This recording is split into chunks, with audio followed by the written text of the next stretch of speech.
গল্পের আসর বাই অবলীলা চ্যানেলে আপনারা শুনছেন সমরেশ মজুমদারের লেখা ৮ কুঠুরি ৯ দরজা। আজ এর নবম পর্ব।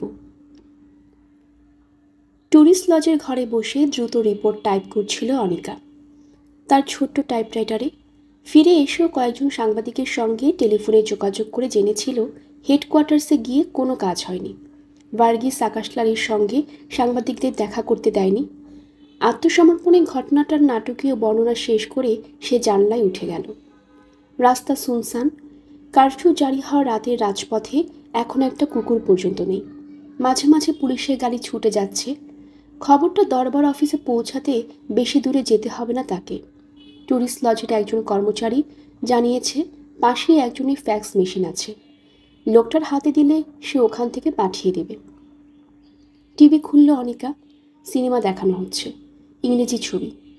হঠাৎ ছবি বন্ধ হলো।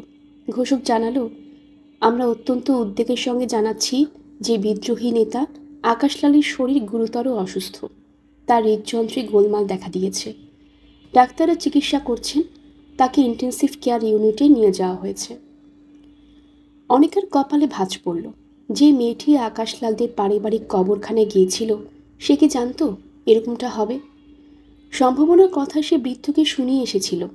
কেউ অসুস্থ হবার আগে কবরের জমি যখন দেখতে যাওয়া হয় তখন তখন ব্যাপারটা সাজানো নয় তো। শহর থেকে মাইল 10 দূরে একটি ছোট্ট খামার বাড়ির সামনে মধ্যরাতে যে জিপটি থামল তা থেকে নেমে এলো একজন পুলিশ অফিসার। তখন ঘড়িতে রাত 12টা বেজে 20। চারধার সুনসান। ছোট্ট পাহাড়ি গ্রামটিতে কুকুরেরাও ডাকছে না। বিশেষ একটি বাড়ির সামনে দাঁড়িয়ে অফিসার চারপাশে তাকিয়ে নিয়ে দরজায় শব্দ করল। তৃতীয়বারে ভেতর থেকে সাড়া এলে সে ঘোষণা করল, দরজা খুলুন, পুলিশ। দরজা খুলল। এক বৃদ্ধা হারিকেন হাতে জবুথবু হয়ে দাঁড়িয়ে। বোঝাই যায় একটু আগেও ঘুমোচ্ছিলেন। অফিসার জিজ্ঞাসা করল, কর্তা কোথায়?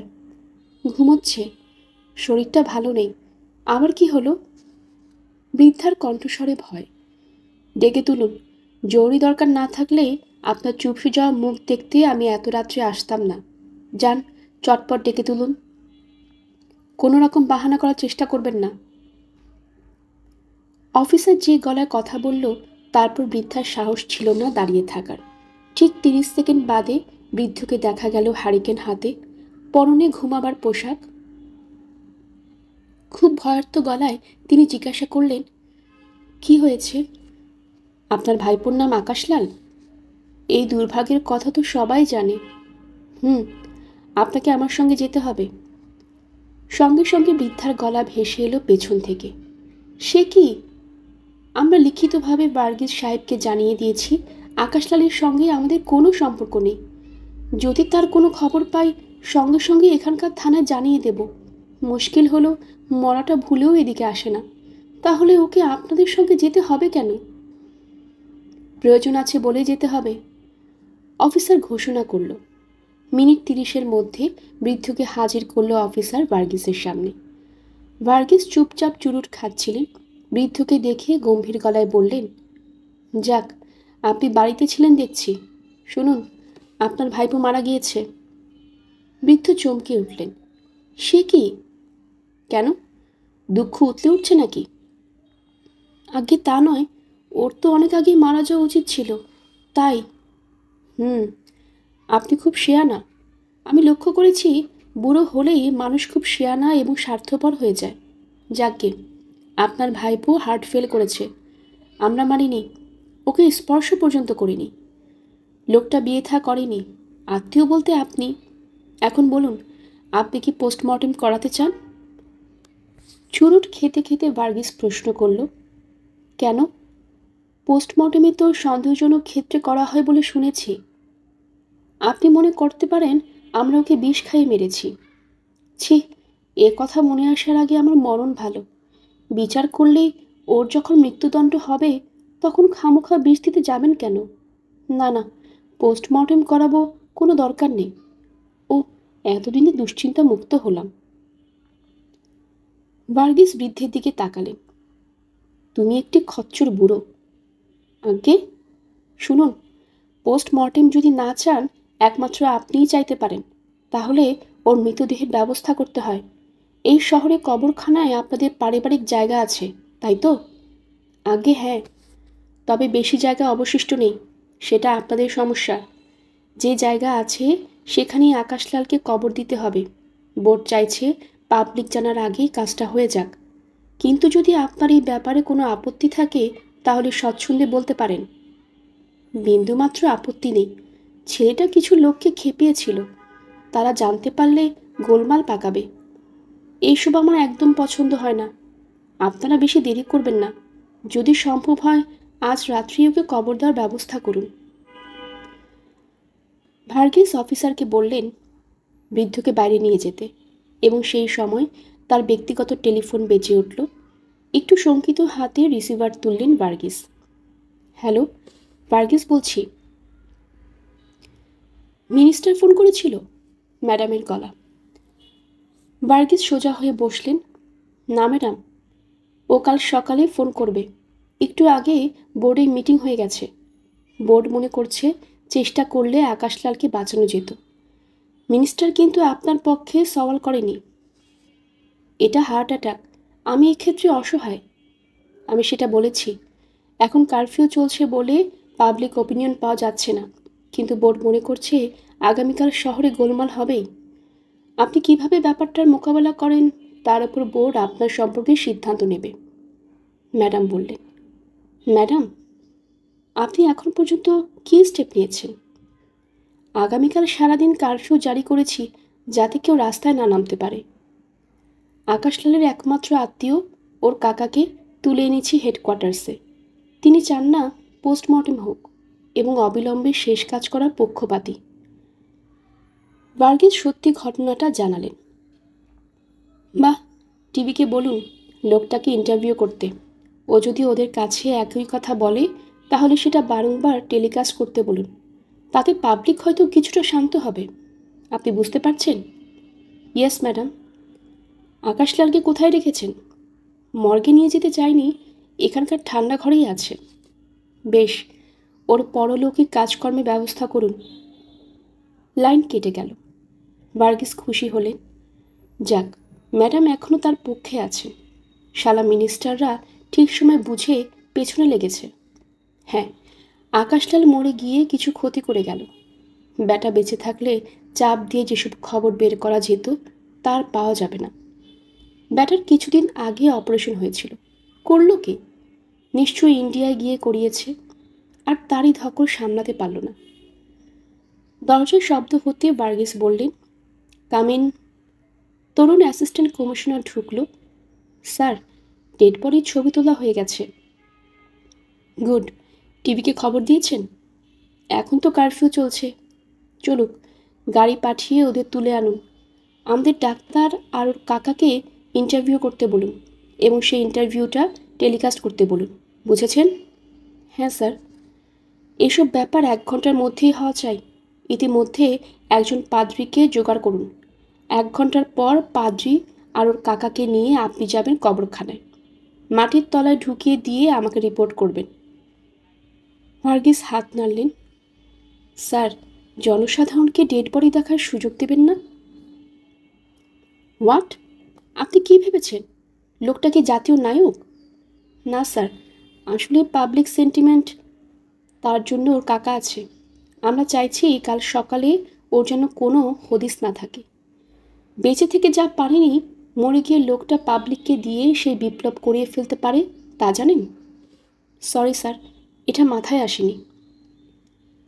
45 মিনিট পরে টিভির লোকের অনুরোধে ভার্গিস ক্যামেরার সামনে গম্ভীর মুখে বসলেন। তার আগে একজন মেকআপ ম্যান তার বিশাল মুখে পাউডারের পাফ বুলিয়ে দেওয়ায় তিনি একটু নার্ভাস। ইন্টারভিউ দুটো প্রচারিত হওয়ার আগে কমিশনার অফ পুলিশ হিসেবে তার বক্তব্য থাকা দরকার। 8 ঘন্টার মধ্যেই রাত দুপুরে বিশেষ বুলেটিন প্রচারিত হতে লাগলো। প্রথমে অনেকবার ফ্ল্যাশ ফ্ল্যাশ বিজ্ঞাপতির পর ভার্গিসের মুখ দেখা গেল।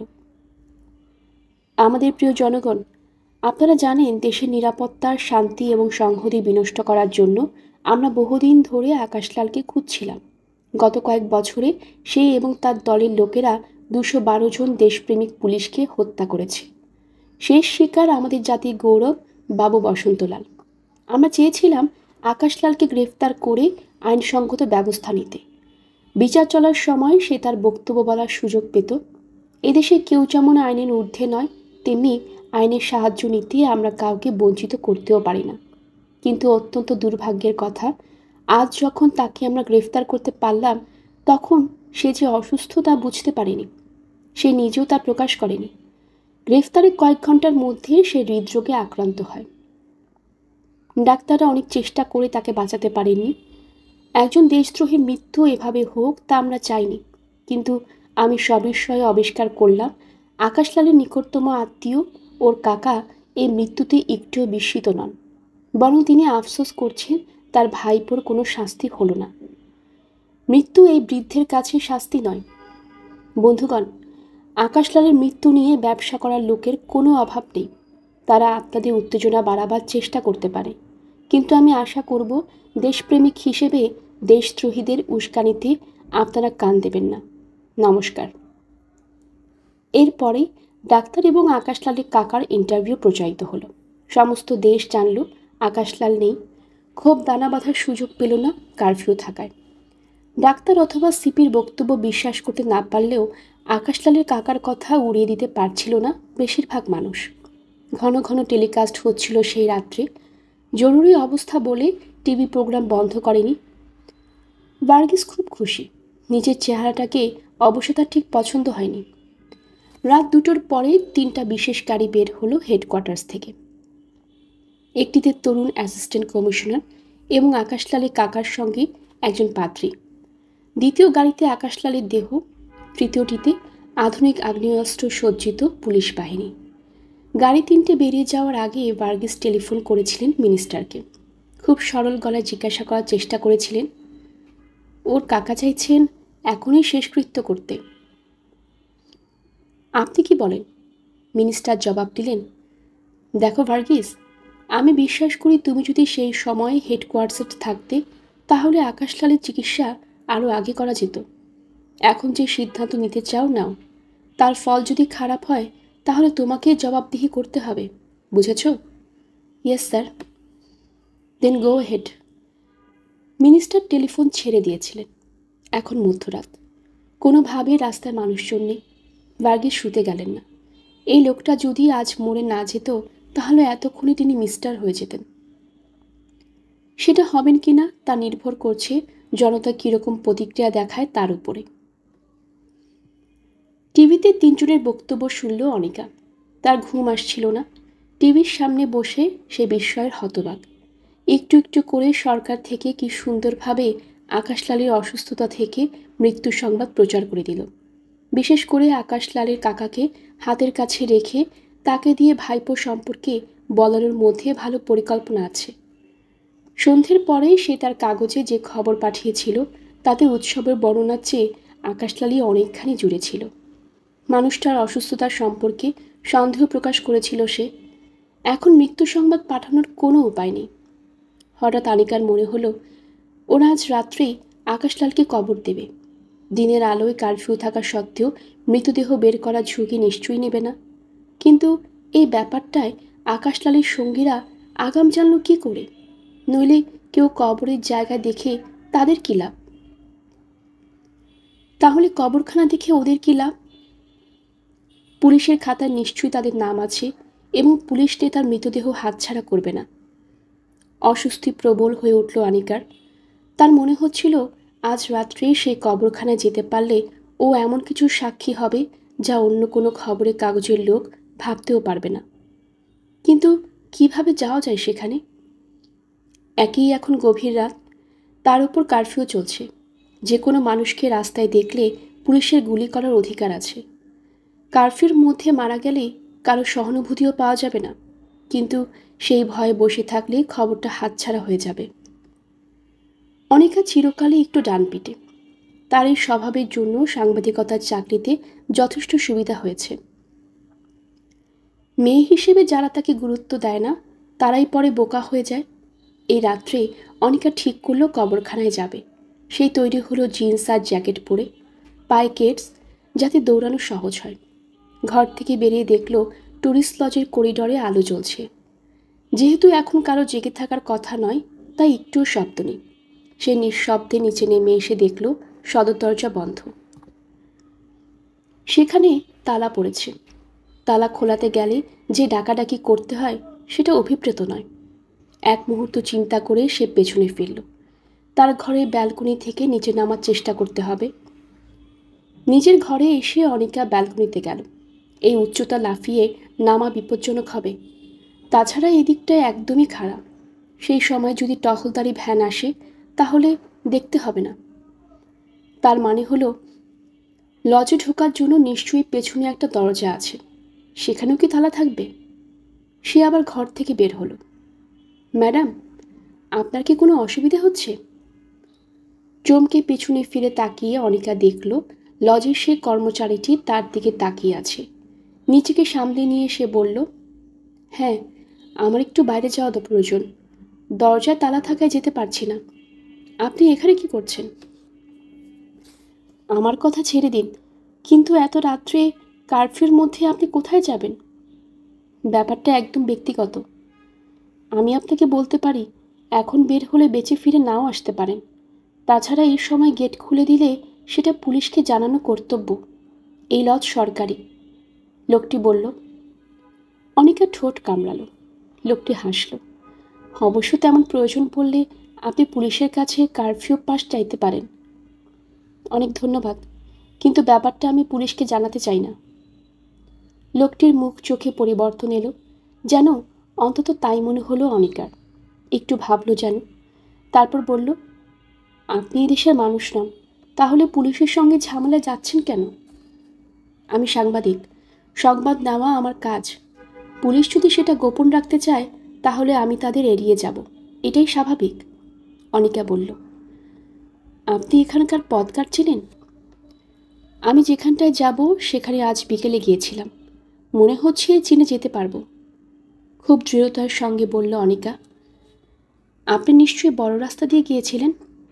সেইভাবে যেতে চাইলে 100 গজও এখন এগোতে পারবেন না। ঠিক আছে, চলুন, আমি আপনাকে সাহায্য করছি। আপনি সাহায্য করবেন মানে? আপনি আমার সঙ্গে যাবেন নাকি? আপনার সঙ্গে যাব না, কারণ আপনি কোথায় যেতে চাইছেন তা আমাকে বলেননি। আমি আমার কাজে যাব। আপনাকে গলির পথ চিনিয়ে দিতে পারি, যেখানে সহজেই পুলিশের দেখা পাবেন না। আসুন। লোকটি নিচে নামতে লাগলো। সন্দেহ হচ্ছিল খুব, কিন্তু অনিকা কোনো প্রশ্ন করল না। লোকটি রহস্যজনক। এই প্রায় শেষ রাত্রে এমন বাইরে যাবার পোশাক পরে লজের ভেতর দাঁড়িয়েছিল কেন? সে কোনো শব্দ করেনি। শব্দ শুনে জেগে ওঠার সম্ভাবনাও ছিল না।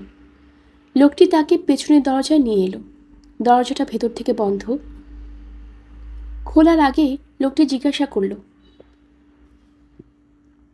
আপনি কোন দিকে যেতে চাইছেন? কি বলবে অনিকা? কবরখানার কথা তো না বলে উপায় নেই। সে বলল, একটু আগে টিভি শুনে মনে হলো পুলিশ আজ রাত্রেই আকাশলালী কবরের ব্যবস্থা করবে। আমার মনে হওয়া ঠিক কি না তাই জানতে চাইছি। ও, তাই বলুন। আপনি কবরখানায় যাবেন। সেখানে যদি ওরা আপনাকে দেখতে পায় তাহলে কি ঘটবে অনুমান করছেন? আমাকে ভয় দেখাবার চেষ্টা করবেন না। লোকটি কাঁধ নাচালো। তারপর নিঃশব্দে দরজা খুলে বলল, রাস্তার মুখে গিয়ে দুপাশ দেখে নিয়ে এক দৌড়ে পেরিয়ে যাবেন। ঠিক ওপাশে যে গলি আছে তার ভেতর ঢুকে অপেক্ষা করবেন। এগুন। অনিকা প্যাসেজটা দ্রুত হেঁটে এলো। রাস্তাটা নির্জন, কোথাও কোনো প্রাণীর চিহ্ন নেই। সে দৌড় শুরু করলো। রাস্তাটা পার হতে কয়েক সেকেন্ড লাগলো। গলির মুখে ঢুকে সে দাঁড়িয়ে পড়ল। এই গলিতে কোনো আলো নেই। চলুন।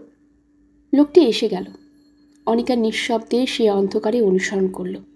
মনে হচ্ছিল লোকটি বিপজ্জনক নয়। 3টে গাড়ি যখন কবরখানার সামনে এসে দাঁড়ালো তখন একটা কুকুরও ধারে কাছে জেগে নেই।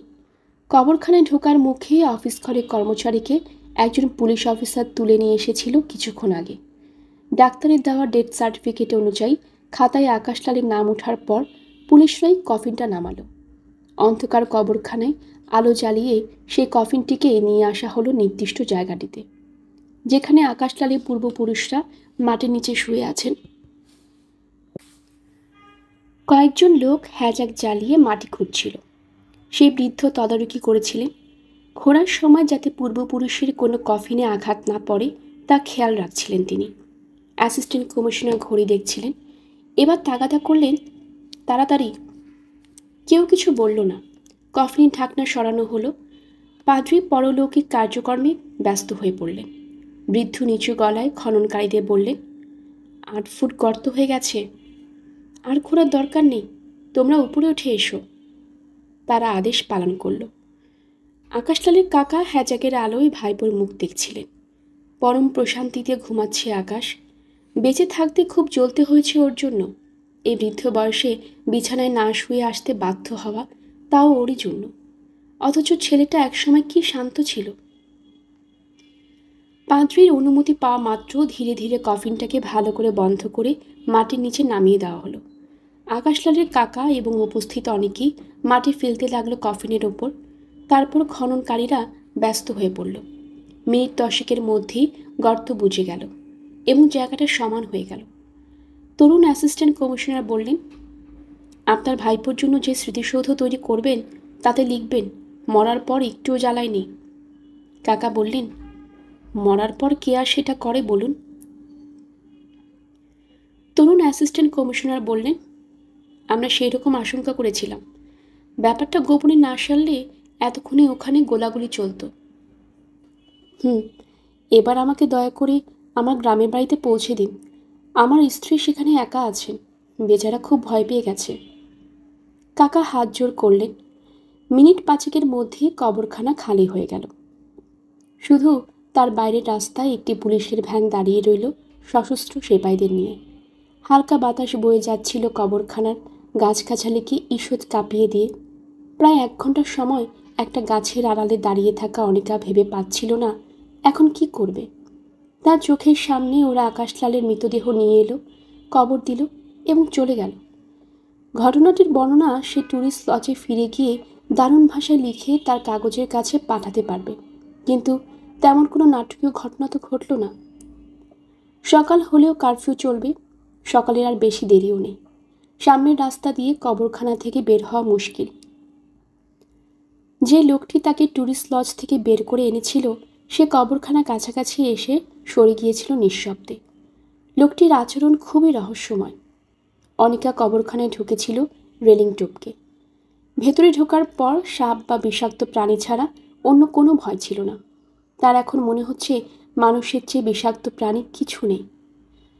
অনিকা ধীরে ধীরে আড়াল ছেড়ে বের হলো এবং তখনই সে একটি ছায়া মূর্তিকে দুলতে দুলতে এগিয়ে আসতে দেখল।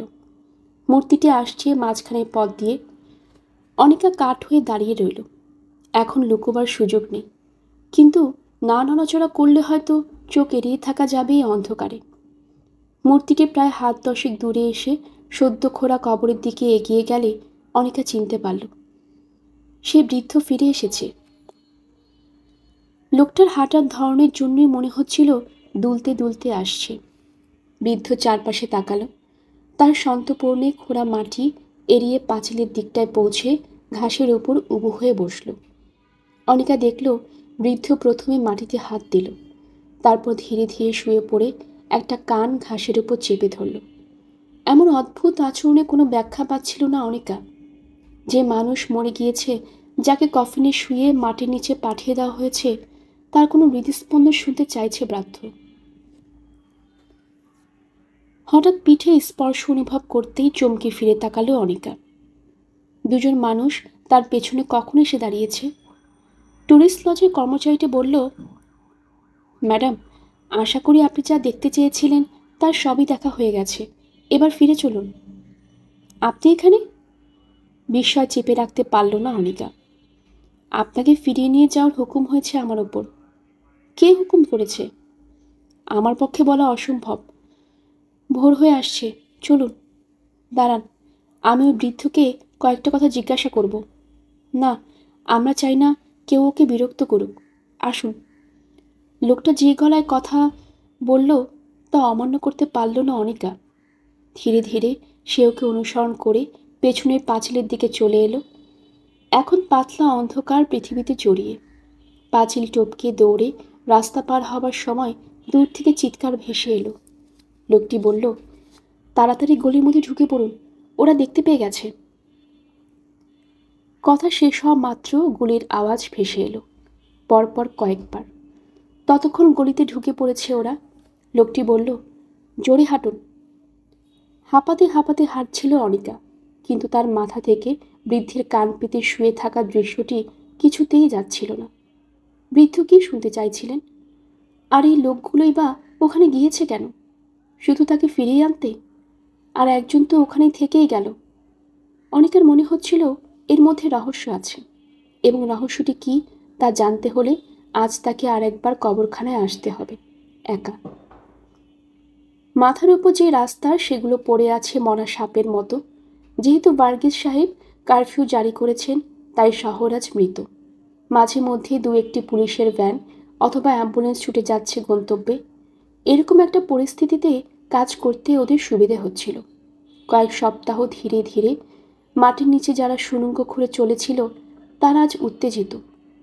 ডেভিড এবং ত্রিভুবন শেষ তদারকির কাজে ব্যস্ত।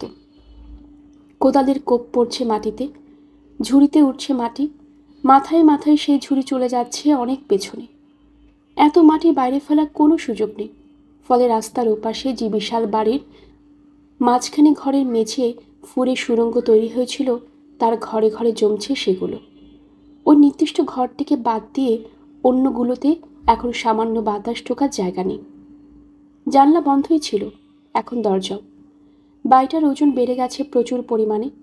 ডেভিডের ভয় হচ্ছিল যে কোনো মুহূর্তেই বাড়িটা হুড়মুড়িয়ে ভেঙে পড়তে পারে, কিন্তু এছাড়া উপায় নেই।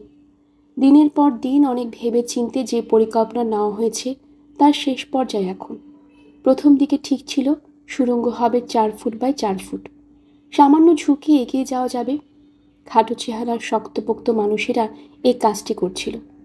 এখন বাড়িটিতে যেহেতু জায়গা অবশিষ্ট নেই, তাই শেষ মাটি ফেলা হচ্ছে সুড়ঙ্গের ভেতরে। তার ফলে কোমর আরও বেশি ব্যাকাতে হচ্ছে।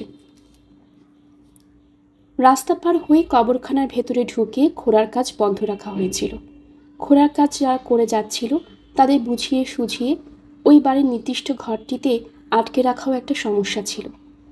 আকাশলালের প্রতি ভালোবাসাই সেই সমস্যার সমাধান করে এসেছে এতদিন। ডেভিড পেছনে তাকালো।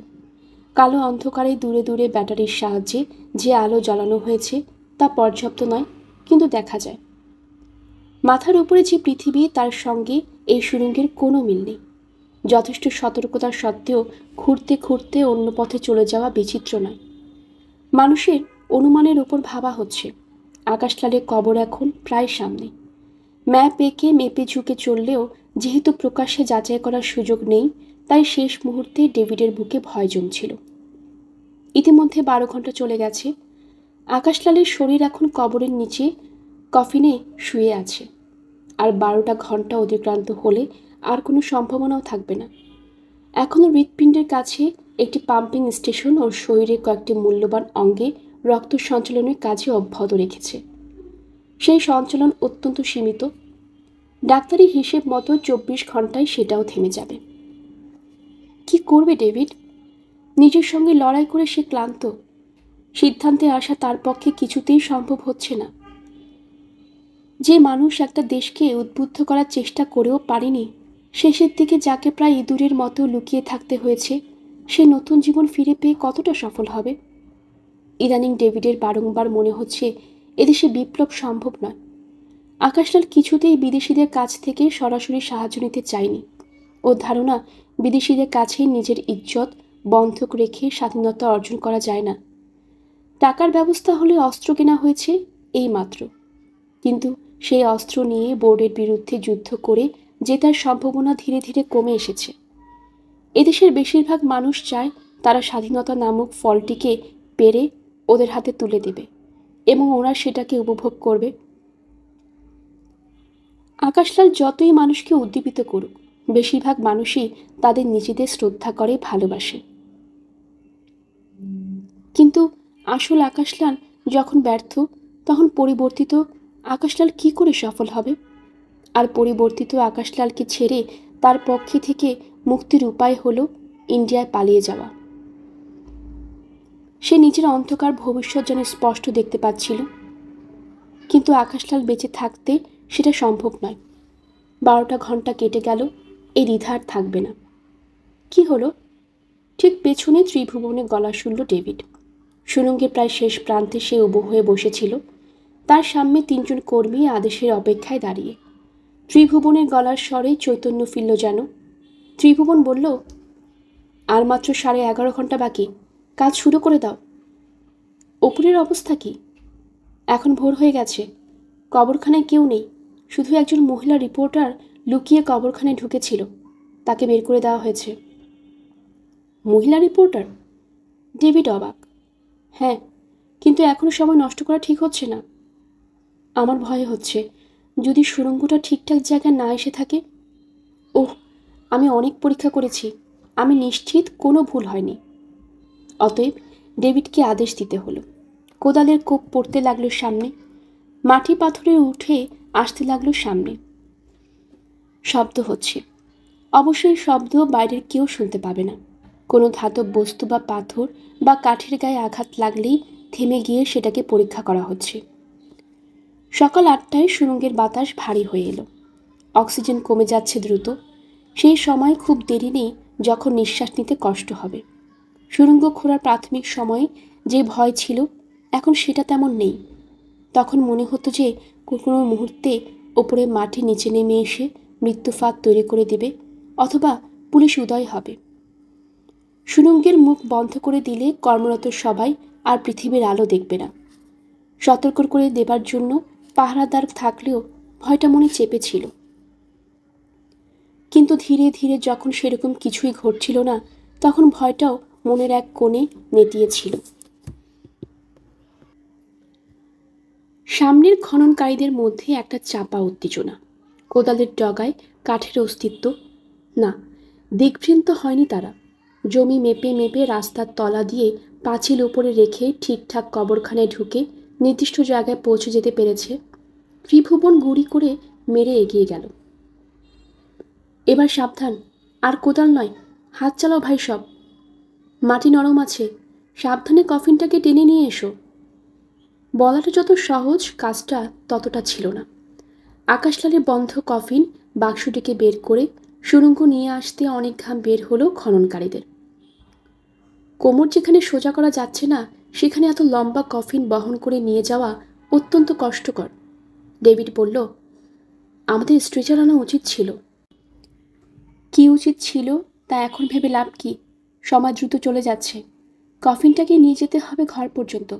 এসো ভাই, হাত লাগাই। ত্রিভুবন বলল। কফিনটাকে এখানেই রেখে শরীরটাকে নিয়ে যাই। ডেভিড ইতস্তত করছিল, কিন্তু ততক্ষণে কফিনটাকে কোনো মতে টেনে নিয়ে যাওয়া শুরু হয়েছে। শরীরগুলো বেঁকে চুড়ে সেই ছোট্ট সুড়ঙ্গে একটা ভারী কফিনকে একটু একটু করে এগিয়ে নিয়ে যাচ্ছিল পরম মমতায়। সামান্য ঝাঁকুনি হলে ভেতরে মানুষটির শরীরে যে প্রতিক্রিয়া হবে সেই সম্পর্কে তারা অত্যন্ত সচেতন ছিল। প্রায় 8 ঘন্টা সময় পরে ওরা কফিনটাকে বাড়ির ভেতরে নিয়ে আসতে পারল। কফিনের ডালা খুলল ত্রিভুবন। আকাশলাল যেন পরম নিশ্চিন্তে ঘুমোচ্ছে। শরীরটাকে অত্যন্ত সাবধানে বাইরে বের করে নিয়ে আসা হলো। আর মিনিট 5 মধ্যে অ্যাম্বুলেন্স আসবে। ত্রিভুবন ডেভিডের দিকে তাকিয়ে বলল, এবার দ্বিতীয় পর্যায়ের কাজ। ডেভিড মাথা নাড়ল। আগে থেকে এই ব্যাপারটা পরিকল্পনায় ছিল। কফিনটাকে রাখা হবে কফিনের জায়গায়, সুড়ঙ্গের ভেতরটায় মাটি ফেলে আবার ভরাট করে দেওয়া হবে, আজ অথবা আগামীকাল, যেন কেউ না বুঝতে পারে এখানে এমন কর্মকাণ্ড ঘটেছে। ডেভিড খালে কফিন এবং খননকারীদের নিয়ে নেমে গেল সুড়ঙ্গে। এখন কাজ সারতে হবে খুব দ্রুত। বাড়িটার সমস্ত ঘর থেকে মাটি বের করে নিয়ে যেতে হবে সুড়ঙ্গের শেষ প্রান্তে। খালি কফিন বলেই এবং কারো আঘাতের সম্ভাবনা না থাকায় ওরা অনেকটা সহজে চলে আসতে পারল সমাধিস্থলে। কিন্তু কফিনটাকে টেনে বের করার সময় কেউ লক্ষ্য করেনি জায়গা ফাঁকা পাওয়ায় ওপরের নরম মাটি নিচে নেমে এসেছে ভরাট করতে। এখন এই কফিনটাকে ঠিকঠাক রাখতে গেলে আবার মাটি সরাতে হবে। কাজটা শুরু করতেই আরেকটা বিপদ হলো। সামান্য জায়গা ফাঁকা হতেই ওপরের মাটি তাকে ভরাট করছে, এবং এইভাবে কিছুক্ষণ চললে সমাধিস্থল অনেকটাই বসে যাবে। কবরখানার উপরে দাঁড়ালে সেটা পরিষ্কার দেখা যাবে। আচমকা অতখানি জমি কেন বসে গেল সেই সন্দেহ পুরো ব্যাপারটাকে আর গোপনে রাখবে না। ডেভিড মরিয়া হয়ে ঠিক সেই সময় উপরে রাস্তা দিয়ে একটা অ্যাম্বুলেন্স ছুটে যাচ্ছিল। অ্যাম্বুলেন্সের ভেতরে আকাশলাল শুয়ে আছে আর কয়েক ঘন্টার সম্ভাবনা নিয়ে। তার পাশে বসে আছে ত্রিভুবন, উদ্বিগ্ন এবং বেপরোয়া। ঠিক সেই সময় কবরখানার একজন কর্মচারী সরু পথ দিয়ে যেতে যেতে থমকে দাঁড়ালো। নিজের চোখকে বিশ্বাস করতে পারছিল না সে। গত রাত্রে পুলিশ আকাশলালকে যেখানে কবর দিয়ে গেছে সেই জায়গার মাটি নড়ছে। চিৎকার করতে করতে সে অফিস ঘরের দিকে ছুটে গেল। শহরের কয়েকটা রাস্তায় পাক দিয়ে অ্যাম্বুলেন্সটা চলে এসেছিল নির্জন এলাকায়, যেখানে সাধারণত ধনী সম্প্রদায়েরা বাস করে থাকেন।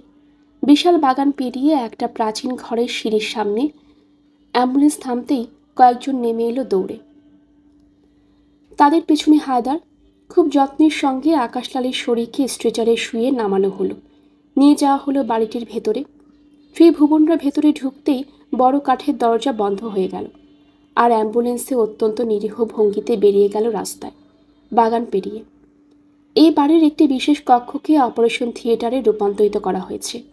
বৃদ্ধ ডাক্তার অধীর হয়ে অপেক্ষা করছিলেন তাকে সাহায্য করতে। যে কজন মানুষ সেখানে ছিল তাদের চেহারা বেশ কৃশ, বোঝাই যায় বেশ চাপের মধ্যে আছে তারা। অপারেশন থিয়েটারে দরজা বন্ধ হয়ে গেলে হায়দার সেখানে দাঁড়িয়ে জিজ্ঞাসা করল, কোথাও কোনো অসুবিধা হয়নি তো? ত্রিভুবন জবাব দিল, না, তবে ডেভিড মনে হয় একটু নার্ভাস হয়ে পড়েছিল। তার মানে? যে সুড়ঙ্গ খোঁড়া কাজ চালাতে অনর্থক দেরি করেছে, তাকে বারংবার মনে করিয়ে দিতে হচ্ছিল যে আমাদের হাতে সময় খুব অল্প আছে। ত্রিভুবন জানালো, তোমরা ওখান থেকে বেরিয়ে আসার সময় কোনো গোলমালের আওয়াজ পেয়েছ? না, আমরা চলে আসার মুখে ডেভিড আবার সুড়ঙ্গে ফিরে গিয়েছিল মাটি দিয়ে ভরার করার কাজে। আমরা বিনা বাধায় রাস্তা পেরিয়ে এসেছি। ত্রিভুবন জানালো, আশা করছি কেউ এই অ্যাম্বুলেন্সটার কথা পুলিশকে জানাবে না। হায়দার যেন নিজেই মনে কথাগুলো বলল। ত্রিভুবনের সন্দেহ হলো, কেন, কোনো ঘটনা ঘটছে নাকি? হ্যাঁ, ডেভিড এবং তার সঙ্গীরা সুড়ঙ্গের মধ্যে আটকে পড়েছে। কি করে? চমকে উঠল ত্রিভুবন। বিস্তারিত খবর আমি এখনও পাইনি, তবে কবরটা খুঁড়ে ফেলা হচ্ছে এবং পুলিশ মাটি ভর্তি বাড়িটাকেও আবিষ্কার করেছে। অনুমান করছি ডেভিড তার সঙ্গীদের নিয়ে ওই সুড়ঙ্গকে আটকে আছে। যদিও সারেন্ডার না করে তাহলে ভার্গিস ওকে জ্যান্ত কবর দিয়ে দেবে, হায়দার বলল। ডেভিড সারেন্ডার করবে? ত্রিভুবন বিশ্বাস করতে পারছিল না। এছাড়া ওর সামনে কোনো পথ নেই। হায়দার চোখ বন্ধ করল। ভার্গিসের হাতে ও যদি একবার পড়ে তাহলে সে ওর মুখ খুলিয়েই ছাড়বে। অপারেশনের জন্য যা যা দরকার তুমি দায়িত্ব নিয়ে করো, আমি ওদিকের খবর নিচ্ছি। ত্রিভুবনের কপালে ভাঁজ পড়ল। যদি ডেভিড ধরা পড়ে তাহলে আমাদের এখনই এই বাড়ি ছেড়ে চলে যাওয়া উচিত। ঠিকই, হায়দার মাথা নাড়ল, কিন্তু ও যাতে ধরা না পড়ে তার ব্যবস্থা করছি। এলাকাটা এখন পুলিশের হাতে। কারফিল যদিও চলছিল, তবু পুলিশ মাইকে শেষ সতর্কবাণী উচ্চারণ করেছে জনসাধারণের উদ্দেশ্যে। সামান্য কৌতূহল দেখাবেন না কেউ। রাষ্ট্রের পক্ষে অত্যন্ত বিপজ্জনক কিছু মানুষকে গ্রেপ্তারের চেষ্টা হচ্ছে। আপনারা নিজেদের বাড়ির জানলা দরজা বন্ধ করে রাখুন। অস্ত্রধারীদের সংখ্যা বেড়ে গেছে রাস্তায়। এলাকার সমস্ত বাড়ি তাই শব্দহীন। ভার্গিস কবরের সামনে দাঁড়িয়েছিল। কবরের মাটি অনেকটা নিচে বসে গিয়েছে। কবরখানার কর্মচারীরা পেছনে সারবদ্ধ হয়ে দাঁড়িয়ে। তারা প্রত্যেকেই হলফ করে বলেছে এখানকার মাটির নিচে গর্ত ছিল না। এই কবরখানায় কখনো এমন কাণ্ড হয়নি। ভার্গিস এখানে আসার আগেই অবশ্য একজন পুলিশ অফিসার জানতে পারে খানিক আগেই একটি অ্যাম্বুলেন্স রাস্তার উল্টো দিকে গলি থেকে বেরিয়ে কোথাও চলে গিয়েছে। গলির ভেতরে কয়েকটা বাড়িতে খোঁজ নিয়ে জানা গিয়েছে কেউ অসুস্থ হয়নি। অ্যাম্বুলেন্সটিকে খুঁজে বের করার জন্য ওয়্যারলেসে খবর পাঠানো হয়েছে চারধারে। একজন অফিসার ছুটে এলো ভার্গিসের কাছে, স্যালুট করে সোজা হয়ে দাঁড়িয়ে বলল, স্যার, ওই বাড়ির একটা ঘর থেকে সুড়ঙ্গ খোঁড়া হয়েছিল। সুড়ঙ্গের মুখটাকে আমরা আবিষ্কার করেছি। সুড়ঙ্গের মুখটাকে সিল করে দাও। আপনি যদি অনুমতি দেন তাহলে আমরা সুড়ঙ্গের মধ্যে নামতে পারি। উত্তেজিত অফিসারটি প্রস্তাব দিল সসুৎসাহে। ভার্গিস তাকে বললেন, হামাগুড়ি দেবার ইচ্ছে হলে বাড়ি ফিরে বউয়ের সামনে দিও। যা বলছি তাই করো। Get out. Yes sir. Officer salute সেরে আবার ছুটে গেল। ভার্গিস অন্য পুলিশদের হুকুম দিলেন কবর খুঁড়তে। বলে দিলেন কফিন পাওয়া মাত্র সবাই যেন সতর্ক হয়ে খোঁড়াখুড়ি করে। কোদাল বসতে লাগলো মাটিতে। দেখা গেল খুব বেশি জায়গা জুড়ে গর্তটা তৈরি হয়নি। মাটি উঠছে সহজেই। কবর খোঁড়ার সময় যেটুকু গর্ত খুঁড়তে হয়েছিল ঠিক ততটুকু জায়গার মাটিতে ধস নেমেছিল। ভার্গিস উদ্বিগ্ন মুখে দাঁড়িয়েছিলেন। ওদের মতলব ছিল আকাশলালের মৃতদেহ কবর থেকে তুলে নিয়ে যাওয়ার। কিন্তু কেন? মৃতদেহটিকে পূর্ণ মর্যাদায় সমাধি দেওয়ার জন্য? এখন এই পরিস্থিতিতে সেটা ওরা করতেই পারত না। তাহলে মৃতদেহ নিয়ে যাওয়ার জন্য সুড়ঙ্গ খুঁড়বে কেন? তারপরেই তার মনে হলো সুড়ঙ্গ খোঁড়া কী দরকার ছিল। আজ রাত্রে কবরখানায় এসে ওরা এখান থেকে কফিনটাকে তুলে নিতে পারত। রাস্তার ওপার থেকে মাটির নিচে দিয়ে সুড়ঙ্গ একদিনে খোঁড়া সম্ভব নয়। ওরা যখন সেটা করার চেষ্টা করছে তখন পরিকল্পনা অনেক দিনের। আকাশলাল মারা গিয়েছে গতকাল। তার কবরের কাছে মাটির নিচে দিয়ে পৌঁছবার জন্য ওরা দীর্ঘদিন ধরে সুড়ঙ্গ খুঁড়বে কেন? ওরা কি জানতো গতকাল লোকটা মারা যাবে এবং এখানে কবর দেওয়া হবে? তাহলে এই মৃত্যু সাজানো। ভার্গিস আচমকা চিৎকার করে উঠলেন এবং তখনই খননকারীরা জানালো নিচে কোনো কফিন নেই, তার বদলে একটা সুড়ঙ্গের মুখ দেখা যাচ্ছে। নিয়ে গিয়েছে, বডি নিয়ে গিয়েছে ওই অ্যাম্বুলেন্সে। রাগে, অপমানে এবং হতাশায় ভার্গিসের মুখটা বুলডগের মতো হয়ে গেল। তিনি হুকুম দিলেন সুড়ঙ্গের মধ্যে কাঁদানে গ্যাস ছুটতে। যদি কেউ এখানে ওখানে থাকে তাকে বের করে জ্যান্ত পুড়িয়ে মারবেন তিনি। সঙ্গে সঙ্গে সেলগুলি ছোড়া হলো। ধোঁয়া বাইরে বেরিয়ে আসছে দেখে সরে এলেন ভার্গিস। এখন অফিসার বলল, স্যার, রাস্তার পাইপ থেকে কানেকশন নিয়ে সুড়ঙ্গটা জলে ভরে দেব? ভার্গিস মাথা নাড়লেন।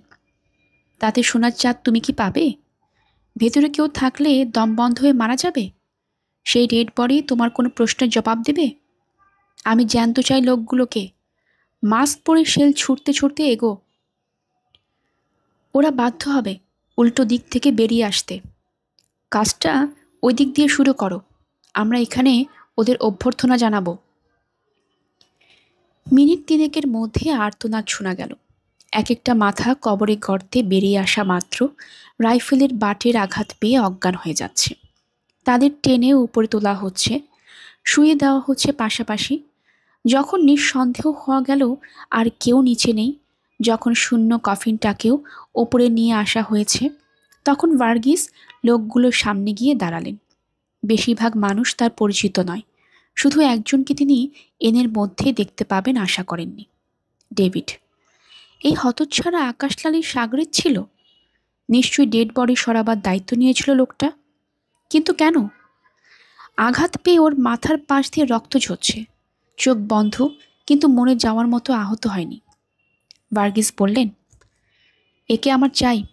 ডাক্তারকে বলো আধ ঘন্টার মধ্যে একে কথা বলার মতো অবস্থায় এনে দিতে। Be quick. সঙ্গে সঙ্গে ডেভিডের জ্ঞানহীন শরীরটাকে তুলে নিয়ে যাওয়া হলো বাইরে অপেক্ষমান একটি জিপের কাছে। বাকিদের পাইকারি হারে তোলা হলো লাগলো ভ্যানে। আধ ঘন্টা 4 মিনিট পরে ডেভিডকে হাজির করা হলো ভার্গিসের চেম্বারে। সে যে এখনও সুস্থ নয় তার মুখ, চোখ এবং হাঁটার ভঙ্গি বলে দিচ্ছিল। ভার্গিস বসেছিলেন বিধ্বস্ত চেহারা নিয়ে। তার হাতের চুরুট আপনা আপনি জ্বলে যাচ্ছিল। গত মিনিট 10 তাকে একটার পর একটা কৈফিয়ত দিতে হয়েছে মিনিস্টারের কাছে। লোকটা আজ তার সঙ্গে শকুনের মতো ব্যবহার করছে। আকাশলালের মৃতদেহ খুঁজে বের করতে 12টা ঘন্টা সময় দেওয়া হয়েছে তাকে। ফোন রেখেই ভার্গিস ম্যাডামকে টেলিফোন ধরার চেষ্টা করছিলেন। ফোন বেজে গিয়েছে। ম্যাডাম বাড়িতে নেই। মিনিস্টারের চেয়ারটা তার খুব কাছে চলে এসেছিল। হাত বাড়ালেই যেন ছুঁতে পারতেন। আকাশলাল মরে গিয়ে সেটাকে অনেক দূরে সরিয়ে দিল। এখন ওর ডেড বডি খুঁজে না পাওয়া গেলে একমাত্র ম্যাডামই তাকে বাঁচাতে পারেন বলে ভার্গিসের বিশ্বাস। হঠাৎ ডেভিডের দিকে তাকিয়ে তার মনে হলো এই লোকটাও পারে। এই যদি আকাশলালের হদিস তাকে দিয়ে দেয় তাহলে তিনি লড়তে পারবেন। ভার্গিস চোখ বন্ধ করলেন, নিজেকে শান্ত করার চেষ্টা করলেন, তারপর হাসলেন। আমি যদি ঘটনাস্থলে না থাকতাম তাহলে এতক্ষণে আপনার কবরের ব্যবস্থা করতে হতো। আমার লোকগুলোর মাথায় এত মোটা যে কি বলবো। ওরা সুড়ঙ্গের ভেতরে জল ঢুকিয়ে আপনাদের ডুবিয়ে মারা পরিকল্পনা করেছিল। আপনি ভাগ্যবান। ডেভিডের মাথা ঝিমঝিম করছিল, শরীর গোলাচ্ছিল। পুলিশ কমিশনার ভার্গিসকে চিনতে তার কোনো অসুবিধা হয়নি। এই লোকটার মুখে হাসি কেন? আমার পরিচয়টা আপনাকে দেওয়া হয়নি। আমি ভার্গিস। ডেভিড চুপ করে থাকল। ওর এখন কি করছে? ত্রিভুবন কি অ্যাম্বুলেন্স নিয়ে ফিরে যেতে পেরেছে? ওই কবরটা যদি ধসে না পড়তো। মিস্টার ডেভিড, আমি চাই আপনি দীর্ঘদিন বেঁচে থাকুন। আমাদের খাতায় আপনার বিরুদ্ধে যেসব অভিযোগ আছে সেগুলো আমি ভুলে যেতে চাই, কিন্তু আমি চাইলেই তো সেটা সম্ভব হবে না। আপনাকেও সেটা চাইতে হবে। এখন বলুন, সেটা আপনি কি চান? ভার্গিস বেল টিপলেন।